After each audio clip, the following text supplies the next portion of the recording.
no petróleo cru WTI norte-americano. Então, sazonalmente, é uma posição muito baixa, somente acima de 2019. Quando nós olhamos a gasolina, é a posição mais baixa sazonalmente da gasolina, mas é normal também.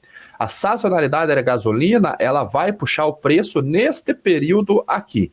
Tirando 2021, que foi um ano ainda com muita restrição, todos os outros anos há elevação nesse período, que é as férias de verão no hemisfério norte, mas sazonalmente é muito baixo.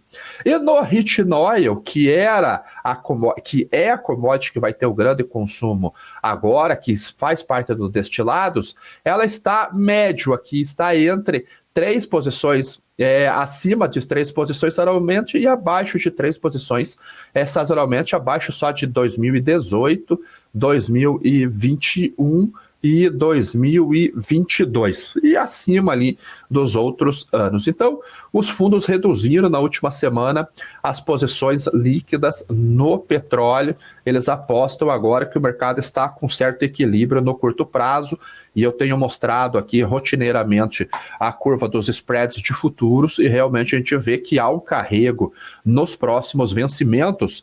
E um detalhe importante que vieram me questionar, que curva em carry mostra que há chance de alta para commodity, e curva em backwardation quer dizer que o mercado está precificando uma queda. E isso para as commodities não é verdade. E eu já mostrei o balanço para vocês, como que nós visualizamos o balanço da commodity aqui. Essa é a matéria que deu como base essa análise que eu fiz. E aqui embaixo tem uma frase muito interessante. Deixa eu ver se é aqui mesmo. Os dados não foram fornecidos pelo CFTC. Não é essa matéria aqui. Tem que achar a matéria aqui. Olha, será que é essa? Vamos ver aqui, que fala que o petróleo está subindo com otimismo. Exatamente. Deixa eu colocar em português, que fica mais fácil para visualizar. Que as preocupações refletem na estrutura de mercado do petróleo. Os contratos de curto prazo do Brent e do WTI estão sendo negociados com desconto para o próximo mês. Uma estrutura conhecida como contango ou carry, que normalmente indica sentimento de baixa. Então, eu já expliquei o conceito disso para vocês, já como que funciona a curva de futuros para as commodities, que é diferente o conceito de curva de futuros de juros. Eu acho que é por isso que há essa confusão. Então, no curto prazo, há esse sentimento de baixa ainda, devido à curva estar em carrego, em carry, há um equilíbrio entre a oferta e a demanda, e hoje a commodity sobe mais de 3% com otimismo devido à reabertura da China. O café, ele amanheceu em baixa, ele acordou em baixa e virou ao longo do dia, hoje subindo 1,23% a 160 centavos, 160,25 centavos de dólar por libra peso no primeiro vencimento. A curva do café, ela também voltou para carry no curtíssimo prazo. Então, o mercado trabalha com certo equilíbrio. É um carry quase flat, mas olha o movimento que ele fez realmente, quando a gente olha nesse curto prazo. Então, até a próxima safra, o mercado já volta a olhar um determinado equilíbrio entre a oferta e a demanda. A oferta, ela ainda não é 100% conhecida. O mercado espera aí o desenvolvimento das lavouras, uma maturação melhor do grão. A colheita vai começar no finalzinho do primeiro trimestre desse ano, mas as preocupações com relação à recessão ainda preocupam. E na última sexta-feira eu mostrei para vocês a questão dos fretes, que ainda estão muito caros para a Europa, que é, como bloco, o principal comprador que nós temos. Agora, com relação à recessão, hoje saíram dados de desemprego lá na Europa, e veio dentro da expectativa de mercado, e é a menor taxa de desemprego da história. Por exemplo, eu coloquei aqui, desde 2004, 6,5%. Então, os empregos lá no bloco, na União Europeia, continuam muito fortes ainda. Esse é um dos pontos que me deixa com dúvidas com relação à recessão ainda. Será que vem realmente essa recessão? Ela vai vir muito forte, eu tenho essa dúvida baseado em alguns dados. Lê, é um dado atrasado? Mas é um dado que mostra que naquele período ainda, que já falava-se muito de recessão, o emprego não está cedendo, continua tendo empregos firmes ainda. O payroll na semana passada trouxe geração de emprego acima da expectativa de mercado. Temos alguns indicadores que mostram que a recessão vai vir? Sim. Temos os PMIs abaixo de 50, mostrando um sentimento de contração. Temos os fretes internacionais caindo. Na sexta-feira teve mais um dia de queda para os fretes de cargas a granel, cargas a container, indicadores de fretes aéreos também tem queda, mas do outro lado a gente mostra ainda, nós vemos ainda, na verdade, economias com empregos ainda muito fortes, muito sustentado, baixo índice de desemprego, e isso acaba trazendo dados conflitantes, por isso que eu estou um pouco incerto ainda com relação à recessão. Mas isso realmente tem afetado um pouco as cotações. Hoje sobe devido ao otimismo no mercado, né? Dólar DX caindo 0,23%, 103 pontos, 1,42% de alta, como eu mostrei para vocês, apoiada na alta do petróleo, apoiada em dados bons vindo lá, principalmente do desemprego na Europa. O café, ele acaba subindo. Vou pegar o açúcar, que também tem subido, daí a gente já entra nas commodities agrícolas para nós avaliarmos. O açúcar, ele está subindo hoje novamente, 0,69, voltou para 19 centavos de dólar por libra-peso, o primeiro vencimento aqui. Ainda há uma escassez de curtíssimo prazo no açúcar. A Índia colocou umas cotas menores do que o esperado pelo mercado, 6 milhões de toneladas só.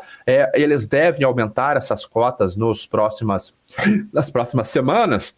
Mas para a próxima temporada, eu ainda tenho um sentimento que essas cotações voltarão a cair, talvez voltando ali para próximo de 18,50, 18, 17 centavos e 50. Primeiro porque foi deixada uma quantidade de cana muito grande para ser moída na próxima temporada. E devido ao clima bom em São Paulo, em muitas áreas, ela vai começar mais cedo a temporada. Então eu acho que em algum momento a gente deve ter pressão realmente aqui no açúcar. As posições de fundos divulgadas na semana passada do açúcar mostram que os fundos voltaram a cortar posições. Então a gente vê aqui que estavam bem comprados, mas eles já voltam a cortar posições. Então houve essa pequena redução aqui. Então, talvez a gente esteja numa mudança de sazonalidade entre safra, começando a ir para a safra, que começaria finalzinho de março, abril, começa a moagem aqui no Brasil. Agora sim, vamos para as commodities agrícolas. Indo para o trigo subindo 0,4% hoje, mas na semana passada houve quedas muito expressivas realmente no trigo. A oferta no Mar Negro, ela continua abundante, vindo lá da Rússia principalmente, safra lá muito grande, safra recorde, exportações acima de 43 milhões de toneladas é a expectativa do mercado. A Austrália vindo com uma safra muito boa, segundo eles mesmos. Estados Unidos preocupa, Canadá preocupa, mas ainda está no meio da hibernação da safra de inverno. Tem mais 2 meses praticamente, 2 meses e meio, até que a safra acorde, termine o seu desenvolvimento e também já começa o plantio da safra de primavera por lá. A temporada de trigo começa no dia 1º de junho. É quando começa. Então hoje, com o otimismo do mercado, o dólar DX em queda, as cotações estão trabalhando em alta. A Argentina já finalizou a colheita, já sabemos o número que veio da Argentina lá, próximo a 12 milhões de toneladas, é uma quebra de quase 50% em relação ao ano passado, mas isso já foi por preço, já é realmente conhecido, então não teria um sentimento altista de curto prazo no trigo, e pelo que nós vemos aqui, realmente vai se confirmando. A curva de futuros também está em carry, também está no carrego, então o mercado entende que há um equilíbrio entre a oferta e a demanda. O milho hoje está operando misto, o milho ainda me preocupa em relação ao balanço. Nos Estados Unidos, o mês que vem começa a formação do seguro de renda para o produtor rural, então é um mês muito importante para as cotações. Esse é o mês que as cotações tendem a trabalhar em patamares mais elevados, porque o produtor que informa a sua área, ele vai ter como seguro de renda para toda a sua lavoura, da sua área informada, a média das cotações da Bolsa de Chicago para o mês de fevereiro. Então, tradicionalmente, os preços trabalham mais alto para o produtor ter um piso de seguro mais elevado e até parte da sazonalidade de alta. No dia 30 de março sai o Acreage, que é o relatório de intenção de área. E nesse momento, devido à queda dos custos, principalmente de nitrogenados, que é o principal fertilizante, são os principais fertilizantes utilizados na cultura do milho, houve uma queda muito grande, melhorou muito a relação de troca, ou seja, o custo versus o preço de venda. Como o norte-americano ele gosta mais do milho em relação a outras culturas, e o milho principalmente concorre muito com a soja, principalmente no meio oeste, ali os estados mais produtores, Iowa, Illinois, há uma chance muito grande de a gente ver uma área maior para o milho nesse finalzinho de março, na intenção de plantio para o produtor rural. Hoje a relação de troca entre a arbitragem entre milho e soja está em 2,36, 2,34, ou seja, você precisa de 2,34 sacas de milho para comprar uma saca de soja, então ele está brigando num range que o produtor pode escolher. Não está muito favorável nem para soja, nem muito favorável para milho, ele está no meio do caminho, porque esse é um range que vai de 2,2 até 2,5, mais ou menos, tem uma decisão ali do que o produtor gostaria de fazer. Como ele gosta mais de milho, o balanço já vem mais apertado de milho realmente, então há uma chance muito boa de a gente ter um preço mais alto para o milho do que para a soja. Óleo de soja subindo 1,76% hoje, 64,28 centavos de dólar por libra-peso. A alta do óleo de soja vem apoiada basicamente na aula do petróleo, por causa do biodiesel. O farelo de soja, uma queda hoje de 1,7%, mas desde que ele fez aquele movimento devido aos dados da Argentina, lá ele não caiu, ele não cedeu, ele foi fazendo algumas correções aqui no meio do caminho, mas você vê que ele está em alta ainda. Precisaria de uma correção? Talvez olhando estas médias móveis aqui, mas já houve um cruzamento de média, então a gente já vê 50, 100 e 200 períodos aqui, ou seja, as médias mais curtas já estão acima das médias mais longas.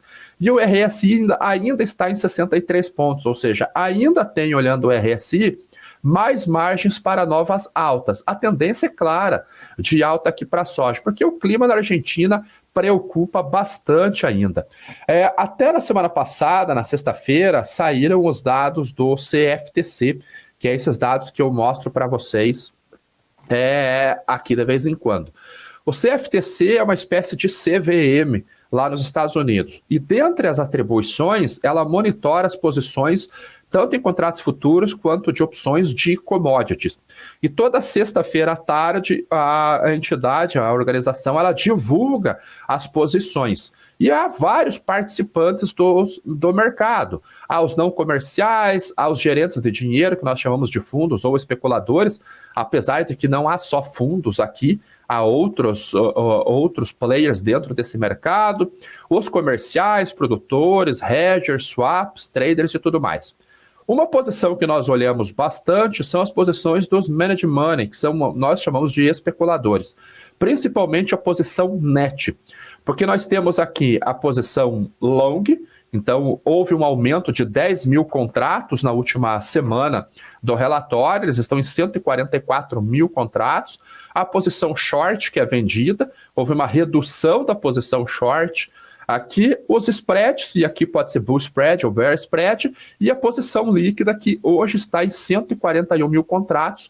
A posição líquida houve uma elevação de 11.888. E olha onde que está essa posição líquida comprada em farela de soja. Não tem nem como dizer, nem como contestar que é recorde, porque olha a diferença que está em relação aos outros anos. Isso vai até 2017. Então, nesse momento, a posição líquida comprada de especuladores é a mais alta dos últimos 6 anos, 7 anos no farelo de soja. E tudo isso vem devido ao clima lá da Argentina. Clima muito quente, muito seco, poucas chuvas previstas para os próximos dias.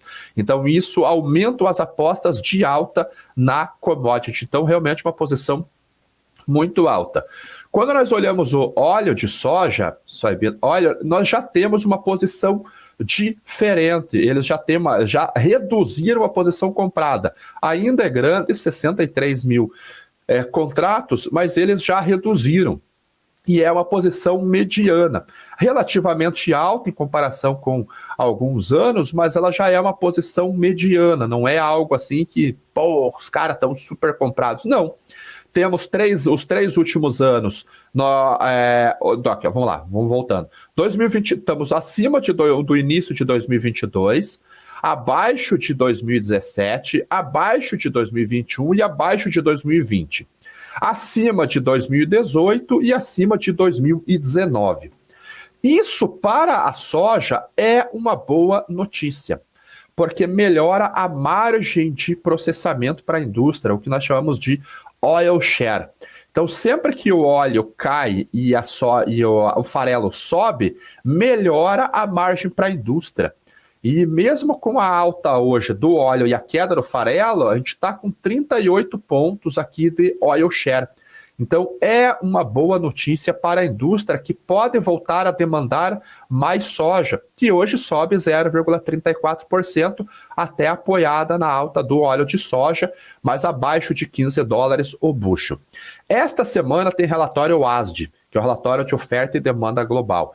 Esse relatório de janeiro, ele é muito importante porque ele basicamente vai ditar o ritmo de preços para o próximo ano, agora de janeiro, até a entrada da próxima safra norte-americana. Sempre que a oscilação de preços foi de 1% acima, seja para baixo ou seja para cima nas cotações da soja, ele ditou a tendência do primeiro semestre de preços. E esse ano nós começamos bem negativos na cotação da soja. Você vê que na semana passada nós tivemos 3 sessões de quedas, uma sessão de alta e hoje nós temos uma sessão, aqui não abriu ainda, pô. Aqui nós temos uma sessão de uma leve alta hoje de 0,32%. Então, é uma semana que nós vamos aguardar os dados. Nessa semana também, nós temos o levantamento das safras aqui da Conab. Na quinta-feira também, o relatório do WASDE também sai na próxima quinta-feira. Dado que eu queria trazer para vocês é com relação aos fertilizantes que reduziram bastante os custos nos últimos dias e continua sendo reduzido ainda. Então nós vemos indicadores, por exemplo, da ureia em New Orleans a $457 a tonelada. Então ela já tem chego abaixo de $500 a tonelada aqui no Brasil. Isso é uma boa notícia, olhando para o nitrogenado, e isso pode favorecer a cultura de milho nos Estados Unidos. Qual que seria uma tendência para fertilizantes? Eu já comentei com vocês, eu acho que foi no primeiro ou segundo programa desse ano, que eu tenho uma visão para nitrogenado de queda no curtíssimo prazo, porque olha como que estão as cotações do gás natural na Europa, o TTF. Ele é negociado na Holanda e ele é a base de preços para a União Europeia. Olhando nesse gráfico aqui, vejam como as cotações já voltaram a níveis de pré-guerra. Então a guerra causou um espasmo muito grande de preços novamente, mas eles já voltaram aqui para patamares do início de 2022, ou seja, abaixo do nível de pré-guerra. E como há um teto de preços e nós temos uma outra situação, que é um inverno mais quente na Europa, que pode demandar menos gás natural, nós temos tanto uma expectativa de uma alta menor do que nós tínhamos há 6 meses atrás por gás natural, consequentemente uma queda, ou já que a demanda está fraca, por nitrogenado. Olha os modelos climáticos de 1 a 5 dias, como está quente aqui na região da Europa, aqui Espanha, Portugal, França, Holanda, Alemanha. Veja como está uma expectativa quente. 6 a 10 dias a gente não tem ainda um resfriamento, a não ser lá no norte, né? Pega aqui Suécia, Noruega, Finlândia, é normal estar frio. Entre 11 e 15 dias o frio acaba descendo realmente aqui, mas está sendo um verão um pouquinho mais quente do que havia expectativa.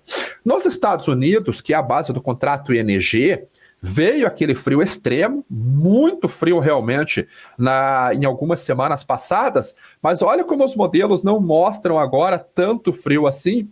a não ser esses dois modelos entre 11 e 15 dias na costa oeste. Aqui eu acho que ele vem até Nevada, aqui para Las Vegas aqui, e pega os estados mais a oeste aqui, Califórnia, Seattle e tudo mais. Mas olha essa região aqui que vem do Canadá nos próximos 6 a 10 dias. E isso tem feito um movimento de queda para o gás natural, inclusive nos Estados Unidos. Agora já é uma sazonalidade baixa também na commodity. Hoje subindo 5,31%, mas a queda que o ENG apresentou nas últimas semanas, ela foi muito, muito forte, né? Chegou ao máximo de $10 por milhão de BTU e desde então foi queda livre, tentou um respiro aqui e queda. Agora, essa sazonalidade baixa também não teria como apostar na alta da commodity. Então, para nós fecharmos, eu acho que eu cobri todas as notícias aqui. Essa notícia aqui é relativamente interessante, que a Petrobras reforçou a segurança nas refinarias após ameaças. Foram interceptadas ligações e mensagens de WhatsApp, parecia que um grupo queria invadir algumas refinarias, então a Petrobras teve que reforçar a segurança destas refinarias. E eu vou mostrar para vocês as notícias que são destaques aqui na América Latina. Então a manifestação com certeza está em destaque, basicamente na headline de todas as principais notícias. A principal notícia, a outra notícia, Petrobras reforçando aí sim, Biden visita o México, e aí tem algumas outras notícias relativamente sem importância para nós, vamos dizer assim. Agora deixa eu ver se tem alguma pergunta. Antes disso, vamos dar o like, pessoal. Por favor, eu gostaria muito que fosse like, porque é a maneira que o YouTube entenda alguma pequena relevância no conteúdo aqui. Vamos ver, pergunta aqui, Luciano. Eu já respondi ali, se os países vão acabar limitando turistas chineses, por enquanto não sabemos. Já falei do óleo de soja, falei de posições de fundo. Passados problemas de reabertura da China é fato positivo para a economia global.